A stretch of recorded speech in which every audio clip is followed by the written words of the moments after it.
ప్రేమించిన మళ్ళీ ప్రేమిస్తున్నట్టు నటించిన మహాపాపం. ఎంత ధైర్యం ఇప్పుడు ప్రేమించనంటావా? ఇప్పుడు అదే అంటాను, ప్రేమించలేదు. What's happening? ఏం చేస్తాం తీసుకోండి. ప్రేమించిన అమ్మాయితో విడిపోవడం పాపం. తప్పు ఏంటి నీ ప్రాబ్లం? నా ప్రాబ్లం ఏంటా? లవ్. లవ్ నా ప్రాబ్లం. లవ్ లో ప్రాబ్లమ్స్ ఉంటాయని తెలుసు.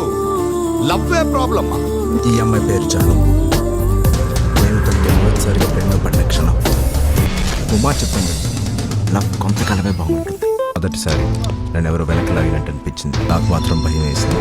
అసలు నేను ఎందుకు అబద్ధాలు ఆడుతున్నానో నాకే తెలియట్లేదు. నా ప్రేమ అందరిలా ఉండదు అనుకున్నాను, ఇలా అయిపోతుందని అనుకోలేదు. లవ్ అద్భుతంగా ఉంటుందా? ఎవరు చెప్పారు? అందుకని హ్యాపీగా లేవని కాదు, ఉన్నాం అబద్ధాలు ఆడిన ప్రతిసారి. లవ్ లేకుండా ఇద్దరు కలిసి బతకడం నరకం. ఉండలేము. లేని ప్రేమ ఉన్నప్పుడు బ్రతకడం దానికంటే పెద్ద నరకం. అది నేను చేయలేను. ఎవరితోనూ తప్పుగా బిహేవ్ చేయలేదు, ఎవరి దగ్గర అబద్ధాలు ఆడలేదు, ఎవరిని మోసం చేయలేదు. యంగ్ మ్యాన్, నాకెందుకో నువ్వే మోసపోయావు అనిపిస్తుంది. ప్రేమ ఆరంభంలోనే అద్భుతంగా ఉందంటే ముగింపు ఇంకా అద్భుతంగా ఉండాలి. అలాంటి సముద్రమంత ప్రేమను చూడాలంటే జీవితపు చివరంచులోనే చూడగలం. అలా చూడాలంటే ఒక్క అమ్మాయినే ప్రేమించాలి.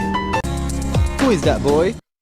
Well, he is the world's greatest lover.